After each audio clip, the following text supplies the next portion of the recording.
We're diving into a story today that really gets you thinking. It asks a pretty tough question. What does friendship actually look like when you've hit absolute rock bottom?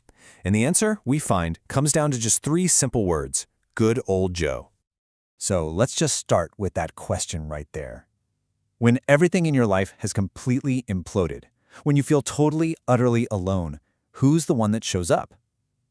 This story gives us an answer that is, well, it's both crushing and incredibly beautiful. So, let's set the scene.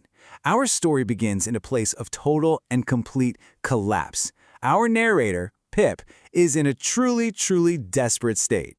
He's decided to leave his lodgings, but the problem is he has next to no money. He is completely on his own, and you can feel this real sense of panic starting to creep in.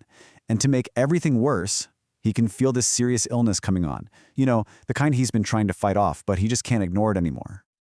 And just when you think it can't get any worse, boom, 2 men show up at his door to arrest him for debt. And the amount? A jaw-dropping 123 pounds. He's so sick he literally can't even get out of bed to face them. And this quote, man, it just nails the feeling of his suffering. This isn't just about being physically sick. It's about the mental torture that's going along with it. He's stuck in this night that feels like it's never going to end, just swallowed by fever and fear and this overwhelming sense of dread.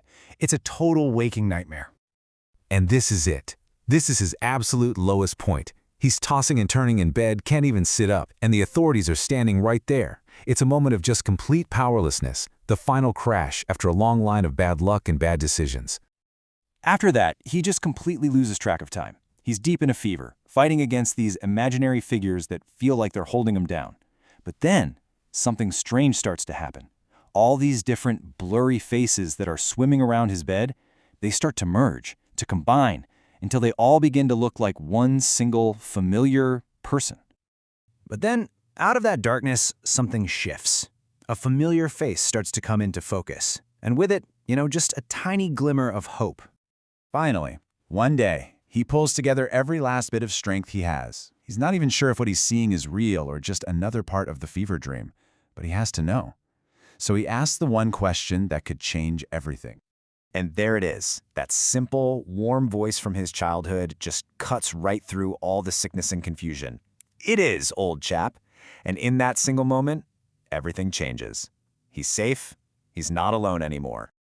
But here's the really incredible part. Joe hasn't just shown up. He's been there for weeks. A friend from back home, Biddy, had sent for him the moment she heard Pip was sick and all alone in the city. And Joe? He came right away, no questions asked, and he's been at his bedside ever since. Now, Pip is just overcome with guilt for how he's treated Joe in the past, but Joe, he just won't hear a word of it. For him, their friendship is this constant, unshakable thing. It's such a powerful moment, a reminder that for some people, friendship really is unconditional. But as Pip starts to get his strength back, something new and, awkward begins to creep into the room. A strange tension starts to build. And this is just such a strange and sad dynamic to watch unfold. As Pip's physical health returns, Joe's own comfort and ease just seem to evaporate. The stronger Pip gets, the more formal and distant Joe becomes, and honestly, Pip has no idea why.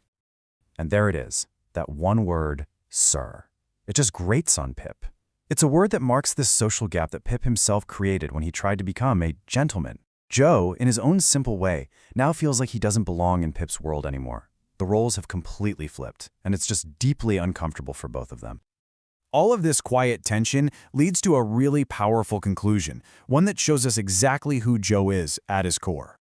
So Pip wakes up early one morning, and Joe's room is empty. His stuff is gone. The gentle giant who nursed him back from the brink of death has just slipped away in the night, leaving nothing behind but a simple letter on the table. And the words are just heartbreakingly humble. Joe basically says that now that Pip's well again, he feels like he'd just be in the way. He genuinely believes that Pip will do better without him, without this simple blacksmith from his past. He doesn't leave because he's angry. He leaves out of this profound, selfless love. And with this simple little postscript, he makes it absolutely clear that despite all the awkwardness, their bond is still there. Ever the best of friends. It's a promise, really, that goes way beyond social class or hurt feelings. And then comes the final, stunning reveal. Tucked inside that humble letter is a receipt. that crushing debt of 123 pounds, the very thing that sent him spiraling, has been paid in full by Joe.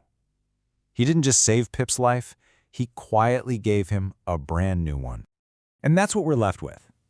Joe's actions are just this incredible example of selfless sacrifice. He nursed, he forgave, and he freed his friend from a massive debt, all while asking for absolutely nothing, not even a thank you. He just left. It really makes you wonder, doesn't it? What does true friendship and true generosity really look like?